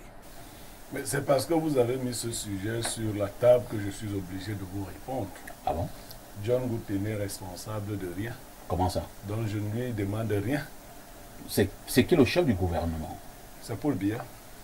Comment ça? Suivez dans les derniers discours du chef de l'État. Avant, il disait « J'ai instruit le Premier ministre de faire ci ou de faire ci ». Récemment, Paul Biya dit que j'ai instruit le gouvernement de. Les gens qui écrivent, faites attention. J'ai instruit le gouvernement de. La question, par exemple, des enseignants. J'ai instruit le gouvernement de. Mais là, il y a un chef du gouvernement. Il n'est pas obligé de dire toujours j'ai instruit le non, pas faire ministre. ici, pas faire ici. Vous êtes DG d'une structure. Si votre PDG instruit directement vos collaborateurs, il faut qu'on définisse les responsabilités. Vous voyez? Vous ne serez plus comptable du bilan. Oui, je le dis comme ça. Pour que vous soyez comptable du bilan, il faudrait que vous instruisiez directement vos collaborateurs. Donc le Premier ministre, nous observons qu'il n'instruit pas directement ses collaborateurs. Vous savez, le Premier ministre n'a pas un secteur particulier qu'il gère. C'est quelqu'un qui instruit les gens dans leurs différents secteurs. L'instruit panoramique. Voilà, et les résultats de ces gens-là lui incombent donc. Même quand Abakar félicitait deux ministres, il ne vous a pas dit que le Premier ministre a instruit ces deux ministres de faire ce qu'ils ont fait. D'accord? L'autre panéliste vous a signalé les secteurs névralgiques d'un État. La Constitution même organise ça pour que ce soit la responsabilité du chef de l'État. Le ministre de la Défense est un ministre délégué auprès de la présidence de la République. La délégation générale. La délégation générale à la dépend du secrétaire dépend du secrétaire. De marché public. Bon, là, c'est les marchés publics. Parce qu'il faut dédouaner aussi le Premier ministre sur vos affaires. Publics, Sont rattachés à la présidence de la République. Pied point lié. Finalement, qu'est-ce que ce type a? Lui, il doit veiller sur l'équilibre lors des nominations.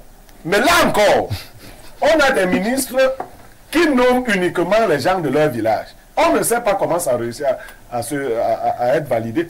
De plus en plus, nous sommes dans une tribalisation de l'administration camerounaise qui est... Et des concours aussi, il faut préciser des de concours. l'administration camerounaise en général. Dès que quelqu'un est dans un ministère, on a l'impression que c'est autre chose. Pourtant, le texte, les textes définissent les quotas par région. Aujourd'hui, le Premier ministre n'arrive même plus à imposer ce petit aspect-là. Je peux vous citer des ministres qui ont réussi à nommer des délégués régionaux, 8 sur 10 ressortissants de leur région. Les textes interdisent cela. Donc c'est un tel Capharnaüm, et on prend, et puis je crois que le président l'aime bien comme il est. Il ne fait pas partie des gens qui se plaignent. Moi, les gens me taquinent souvent, si on te nomme, tu me nommes, je vais faire du bruit jusqu'à ce que tu m'enlèves. Mais je ne peux pas être un faire-valoir. C'est-à-dire, les gens font je vais faire du bruit, je vais interpeller les ministres, je vais leur donner des orientations, jusqu'à ce que tu sois obligé de m'enlever. Non, c'est comme ça. Et là, je vais... Bon, mais on n'attend pas d'eux qu'ils prennent de tels risques. Ils veulent bien voir leurs enfants grandir eux aussi. Bernardo Basson, le peuple se reconnaît-il encore en ce gouvernement? Ce serait compliqué pour moi de répondre au nom du peuple.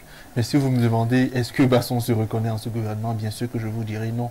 Mais je ne serai pas loin de ce que les companistes d'avant ont dit, parfait ici, concernant le chef du gouvernement. Premièrement, c'est compliqué de venir baigner dans un système qui vous a précédé, qui s'est établi, qui s'est solidifié en espérant que vous aurez la possibilité de changer les choses. Ça, il faut le dire. Le Premier ministre, il faut le noter, peut-être il faut le dire, ça peut être risqué de le dire, mais à la réalité, incarne plus la bipolarité linguistique qu'autre chose. Comprenez ce que je veux dire par là. Donc, il est plus là à titre... Vous voulez dire que, comme depuis un certain temps, l'on nomme les Camerounais d'obédience anglophone Premier ministre. Voilà pourquoi on a aussi mis le Premier ministre John Gouté, c'est ça? Peut-être pas en ces termes-là.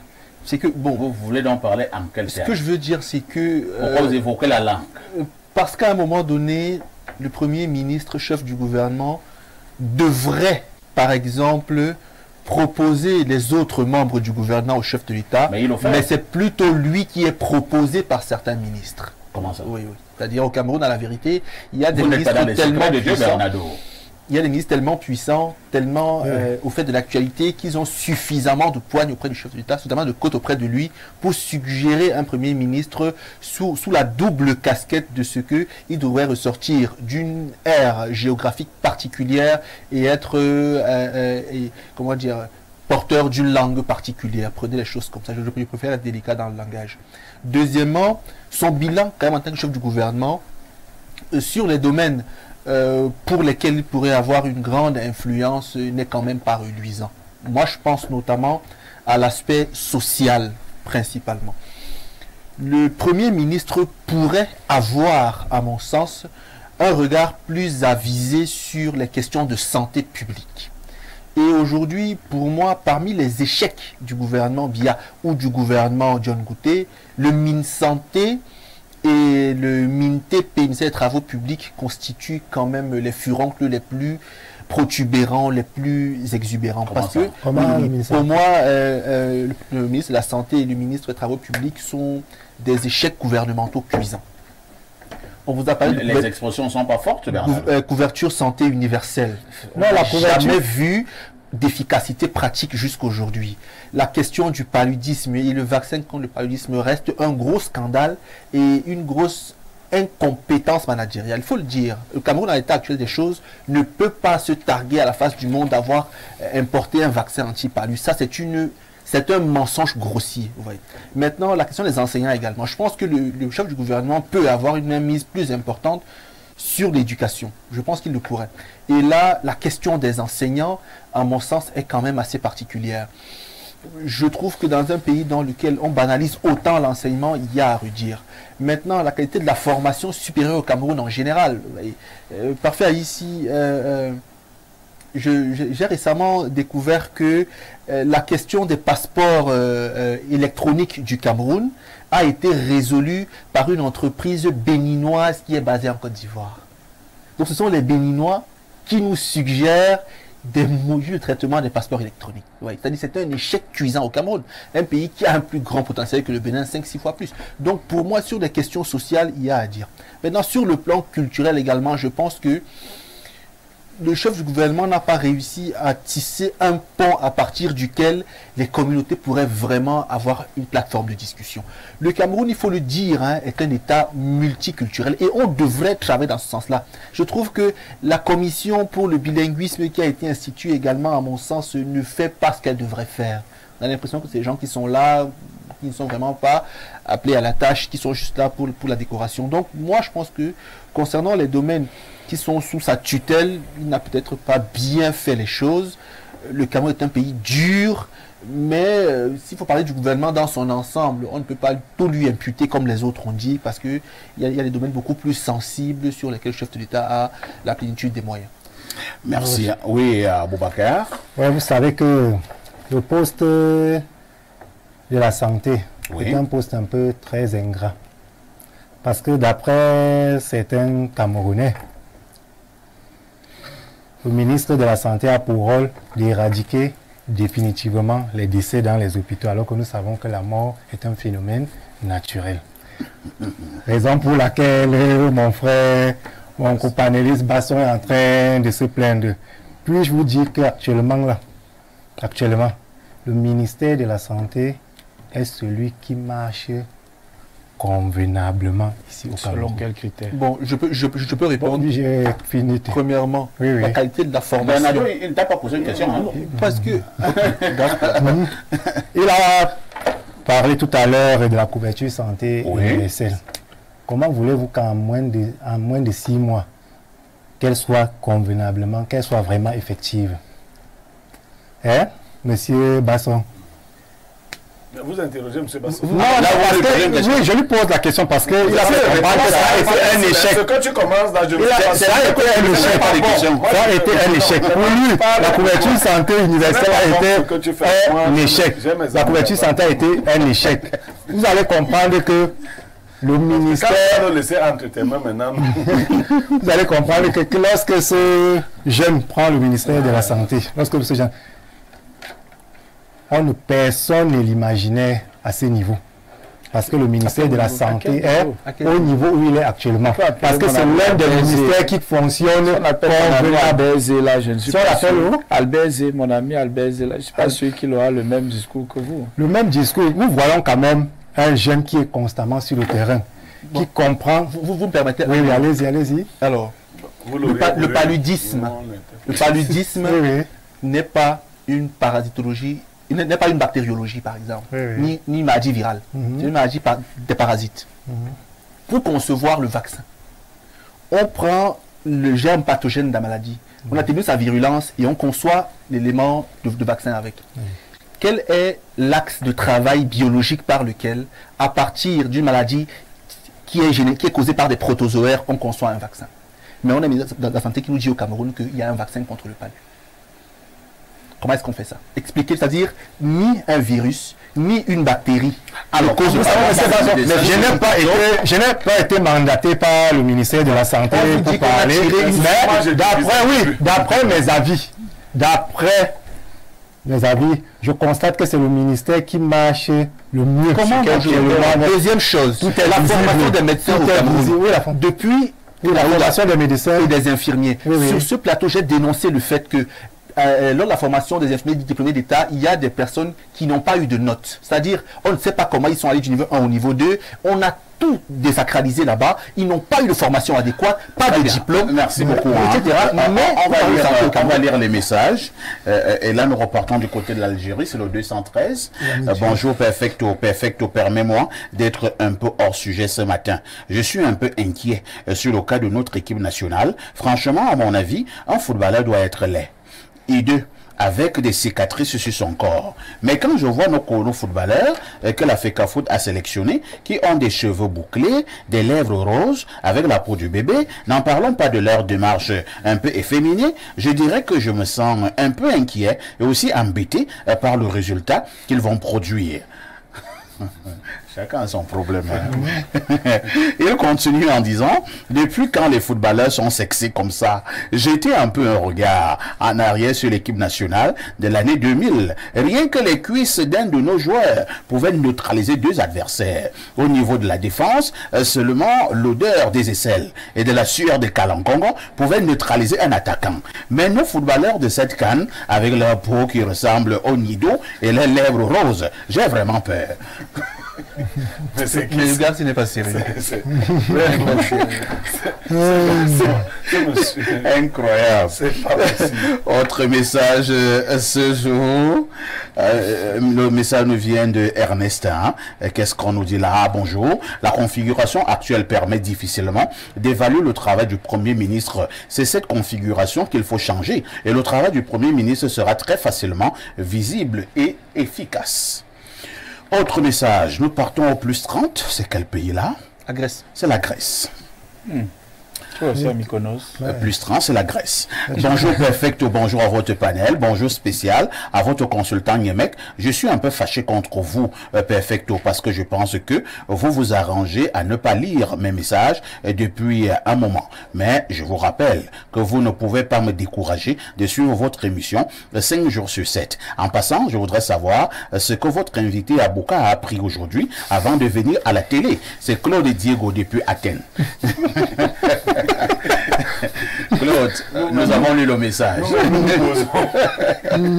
Autre message ce jour. Bonjour parfait à ici. S'agissant du bilan du gouvernement John Gauthier, il faut dire qu'il est nul, nullissime et de nul effet. Mon frère. Tu as un autre problème contre John Gauthier. Oui, monsieur, les immeubles poussent chaque jour ou on les inaugure à tout moment, mais est-ce que le panier de la ménagère est inauguré? Non. Est-ce que le Camerounais lambda peut se soigner? Non. Parfait ici, allez-y voir dans les hôpitaux comment les pauvres Camerounais sont pris en otage parce qu'ils sont incapables de payer des factures. C'est trop triste. C'est Pauline de Bafoussam qui envoie le message. Autre préoccupation ce jour. Nous partons au plus 39, hein, c'est l'Italie. Bonjour Perfecto et bon début de semaine. On fait le bilan des 5 ans de John Gauthier qu'on a fait celui de son patron quand. Je ne sais pas pourquoi vous êtes comme ça. Hein.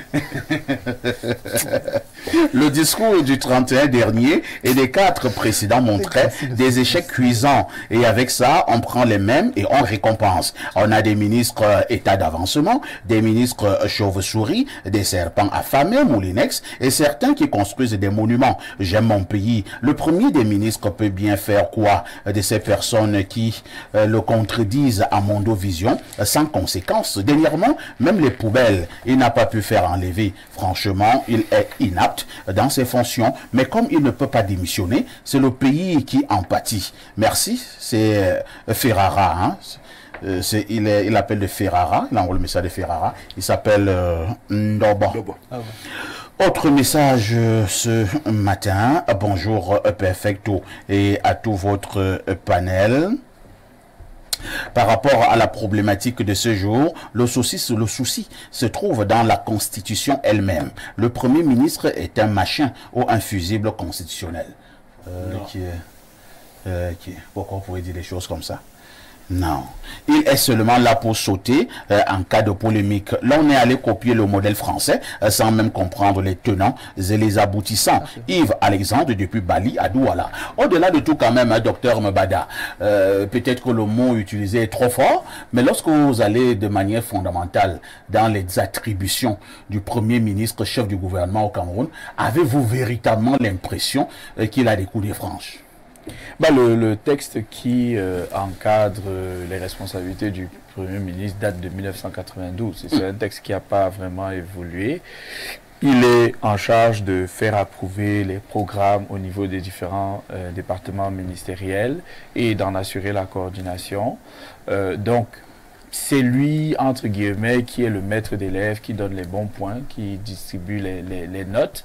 Et il vous souvient qu'il n'y a pas longtemps, on a essayé de vraiment mettre en place un cadre formel d'évaluation des performances des ministres avec des notes. Il y a même ce qu'on avait appelé la feuille de route. Voilà, exactement. Mort à la naissance. Exactement. Donc les feuilles de route sont arrivées. L'enseignant des feuilles de route, je pense, c'était le ministre Paul Montazeux. Donc, ils ont essayé de mettre... À l'époque, je pense qu'il était secrétaire général des services du Premier ministre. Donc, ils ont essayé de mettre en place ces feuilles de route. Certains disent que les notes, quand elles sont arrivées, n'étaient pas très reluisantes et on n'a plus pu... Il y en avait qui avaient les mauvaises notes. Je ne sais pas. Comme on ne va pas faire dans la spéculation ici et que personne d'entre nous n'a vu les notes en question, on ne va pas spéculer, mais on ne sait pas pourquoi les notes n'ont pas été publiées. Ça, Il fallait la remise des bulletins. Donc, on ne sait pas pourquoi les notes n'ont pas été publiées. Mais l'autre chose, je vais rebondir sur quelque chose qu'un intervenant a dit dans les messages, c'est que quand on regarde la structure organisationnelle de notre gouvernement, notre manière de fonctionner consacre la primauté de la présidence de la République. Et ce n'est pas quelque chose qui est gênant. C'est pas anodin. C'est pas quelque chose qui est incongru. C'est dans l'ordre des choses. Cependant, quitte à avoir un premier ministère, qu'on lui donne des missions qui sont claires. des missions claires et qu'on revoie le rôle qui est le sien.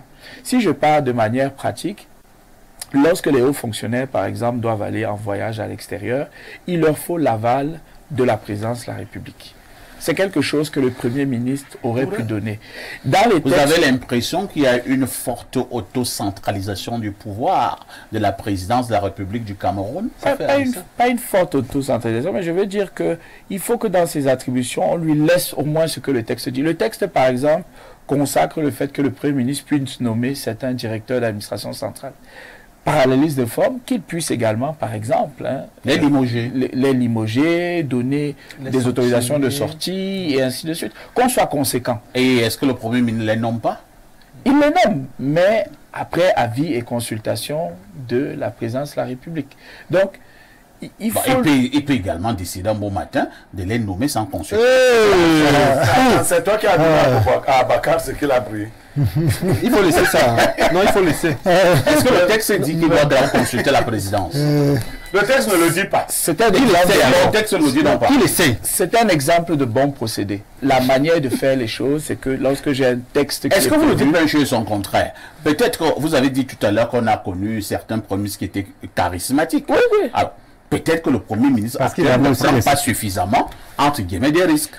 Non, ce n'est pas cela. C'est donc quoi? Ils avaient des C'est que secrétaires généraux de la présidence. les autres non, premiers vraiment. ministres sont arrivés, le système n'était pas encore Oui. aussi solidifié qu'il est Verrouillé, aujourd'hui. verrouillé. Il pouvait dire quelque chose. Oui, oui. Miss John Goutte arrive dans un système qui est établi, qui est bien plat. Il est juste comme un bouquet de fleurs. S'il essaie de bousculer les choses, il aura beaucoup de problèmes. Donc là où il est, certains ministres ont suggéré à Biya que bon, le type s'il vient peut-être de Bamenda, non, nomme-le pour calmer. C'est comme ça que c'est comme ça qu'on peut faire ici. Lui il ne peut rien dire où il est là. C'est pourquoi, comme il le relève, il n'a pas réellement de mission. Il n'est là que comme un décoratif, comme un artifice. Il y a les textes. Enfin, ici, hein. Il ne peut pas Il y faire a les plus. textes, Et lorsqu'on s'il lance- essaye, on coupe sa tête. Enfin, ici, prenons Oui, un exemple oui, précis. docteur, vous chuterez par là. Oui, prenons un exemple également précis. en temps de parole. Prenons un exemple précis. Quand il a voulu, à un moment donné, le Premier ministre prend celui de faire appliquer un texte, notamment sur la durée des mandats des directeurs généraux des entreprises publiques. Il dit qu'à partir de maintenant, Maximum 9 ans. 9 ans. À partir de maintenant, ceux qui dépassent, la hiérarchie est supposée envoyer des propositions de nomination pour qu'on puisse nommer des gens aux différents postes et qu'on respecte un texte de règlement que nous nous sommes librement donné. Quelle a été la réponse qui est venue juste 2 ou 3 jours plus tard? La nomination des directeurs des généraux des entreprises publiques relève exclusivement de la compétence de Monsieur le Président de la Mais il y a République. un qui avait le courage de donner une lettre de démission Fin de du deux. débat. Fin du débat et on clair. n'en a plus jamais parlé. Je vais laisser Berrio. Oui, Oui, Pierre Blaireau, peut-être que nous Guémet. avions perdu de vue cette réponse qui avait été même pas directement adressée par le président lui-même au Premier ministre sous forme de rappel à l'ordre. La lettre ne disait pas que c'était un rappel à l'ordre, mais le contenu était un rappel à l'ordre. Et j'aime vous dire que c'est un ministre qui écrivait cette lettre, Voilà, adressée au Premier ministre. Que disait la lettre? La lettre disait ce que le copaléniste vient de dire. On rappelait au premier Que la nomination, que la nomination des directeurs généraux et des directeurs généraux adjoints, leurs assimilés, relève de la compétence exclusive du chef de l'État. Bon, Mais les textes le disent, c'est pas nouveau. non, non, c'est pas ce que Le les Premier textes ministre disent. a une compétence. Est-ce que le Premier ministre nomme les DG? Oui, Dans- oui, dans- mais Il fait des propositions. non, le Qui premier. nomme les DG au Cameroun? Le C'est chef de Premier l'État. ministre, le chef Dans de l'État. la Chef de pratique, l'État. c'est ce que nous observons. Voilà. Dans la pratique, c'est ce que nous observons. Maintenant, quand nous venons ici évaluer l'action du Premier ministre, Oui. nous devons objectivement donc évaluer l'action du Premier ministre sur le pan de pouvoir qu'on lui a donné. Je vous ai dit que... Entre-temps également, Le Premier ministre inaugure les monuments. Blaireau, entre-temps également, est-ce que vous n'allez pas seulement tomber dans une espèce de ponce pilatisme? Non, vraiment, tout est verrouillé, tout est bloqué. Non, non, moi, le Premier ministre ne peut rien faire. Non, Vraiment, non, tout, moi, attendez, il ne peut rien, c'est pas vrai. tout est arrangé au niveau de la présidence. Oui, Le oui. Premier ministre, est-ce que ce n'est pas aussi trop facile? Non, moi, c'est-à-dire que tout un Premier ministre au Cameroun, Moi- vous voulez dire à la face du monde que lui n'a rien à Non, dire rien à sur dire. la marche de l'État? Non, non, moi je pense que le Premier ministre, tout n'est pas verrouillé. Il a inauguré le lycée bilingue de Sam récemment. Oui, voilà, oui. Voilà. C'est ce qu'il peut bien faire. Voilà, Oui, oui. Voilà, il inaugure. Bon, mais il n'a pas pu, je me disais. présente quand même les que vœux au chef de il l'État. devait donner le drapeau au lion il l'a souvent fait. Cette fois-ci, peut-être qu'il a été indélicat en temps et on lui a retiré aussi ça. Mais quand on l'envoie faire quelque chose, déjà, c'est quelqu'un de physiquement fort. Il le fait, il inaugure bien les choses. Bon, quand il rappelle à l'ordre un ministre, le ministre en fait à sa tête. Tout ce qu'il peut faire, tout ce qu'il pourrait faire, c'est bloquer peut-être des nominations. Mais là encore, il paraît qu'il y a des méthodes que les ministres utilisent pour le contourner. Alors, des ministres comme le ministre taux d'avancement dont nous parlions. Ministre taux d'avancement, c'est qui? Celui qui est toujours en train de dire que le taux d'avancement des chantiers, voilà. Le taux d'avancement. On a l'impression que personne ne peut lui faire des rappels à l'ordre. Depuis que vous regardez là, est-ce que vous avez vu des rappels à l'ordre du Premier ministre à l'endroit de certains ministres? Non. Donc, chaque ministre a acquis son autonomie, ce qui induit forcément une perte de pouvoir du Premier ministre.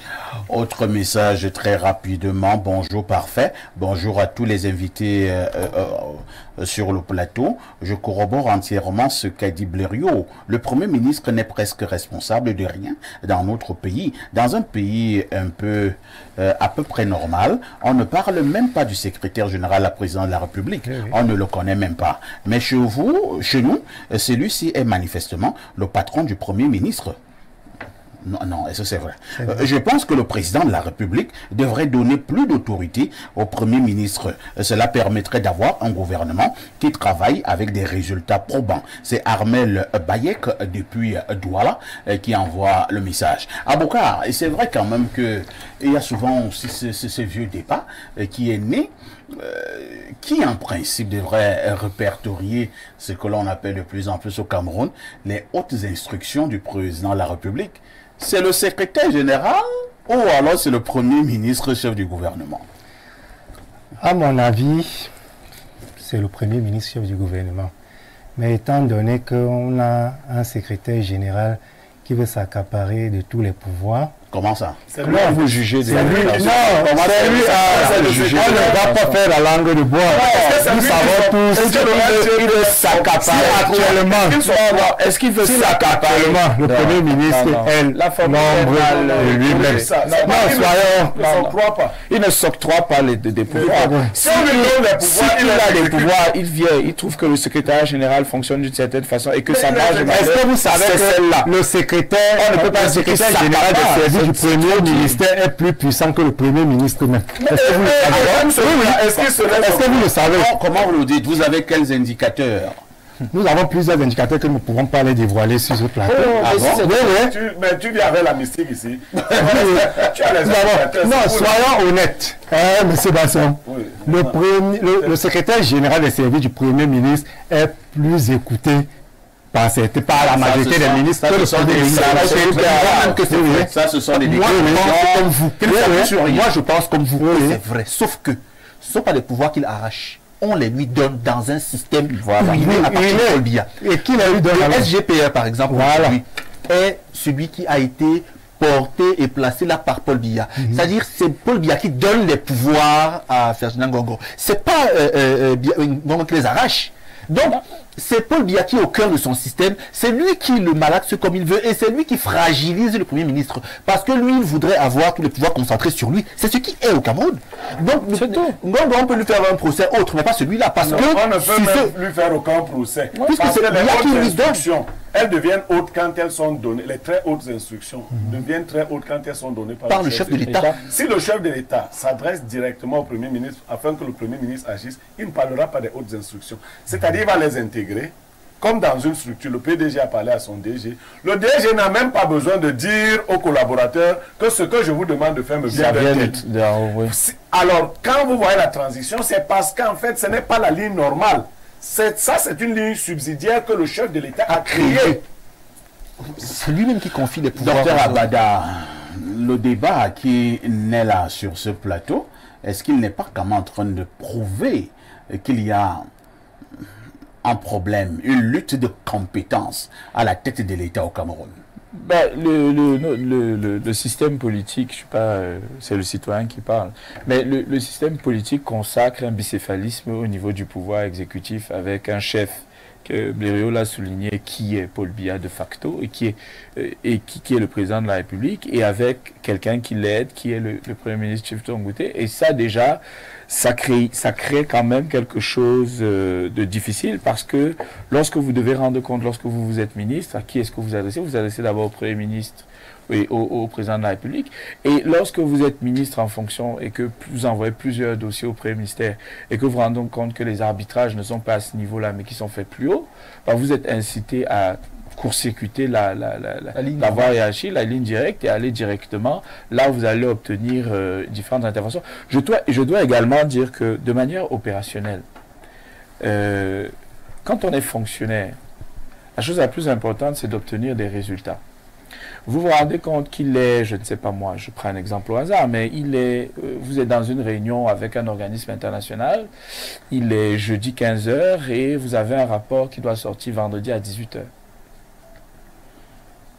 Qu'est-ce que vous faites? Et il faut la contribution du gouvernement de la République du Cameroun.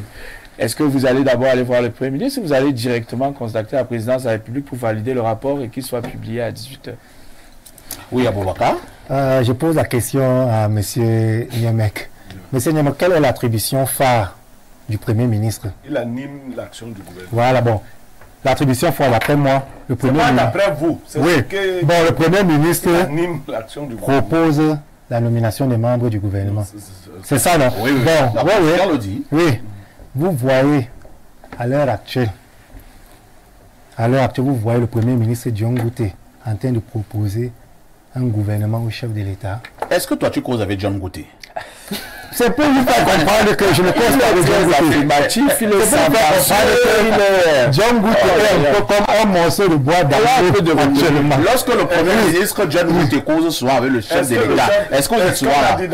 Dans la Constitution que le Premier ministre a organisé des réaménagements ministériels? Pas du tout. C'est quand on organise cela qu'on peut le consulter. De toutes les façons, la Constitution dit presque très clairement que le président de la République nomme le gouvernement. Nomme le Premier ministre et sur proposition de celui-ci, les autres membres du La majorité des compétences du Premier ministre ont été données à ces niveaux. C'est ce qu'il fallait dire globalement ce matin. Nous sommes arrivés presque au terme de ce programme. Merci au docteur Joël Éric Olinga Mbada qui était là ce matin. On vous adresse encore nos condoléances. Hein. Vous avez perdu votre beau-père. Vous sortez de l'Ouest fraîchement. Vous étiez l'inhumé. Oui, j'étais à l'Ouest jusqu'aux petites heures de ce matin pour enterrer mon beau-père Waf Jomo Zakari. Ça a été une inhumation grandiose et il a pu être enterré avec tous les honneurs. Son souhait a toujours été d'être enterré avec le maximum de personnes présentes, et il avait fait à cet effet 7 merveilleux enfants, dont mon épouse. Et effectivement, je pense qu'il a été content de là où il nous regardait, parce qu'il y a eu vraiment un monde formidable qui s'est déplacé pour ses obsèques. Bon retour du côté du Canada où vous dispensez les cours à l'université. Merci également à Aboubakar Makia Mohamed, DP de Cameroun News et de l'Essor, l'ami du ministre de la Santé et du ministre Bassileken. Bien des choses à dire, même d'autres consultants, et à notre invité permanent Bernardo Basson. N'oubliez pas le journal de la mi-journée, c'est dans quelques minutes. La rediffusion de ce programme, c'est tous les soirs à partir de 22h30. Avec tout ceci, que faites-vous encore ailleurs?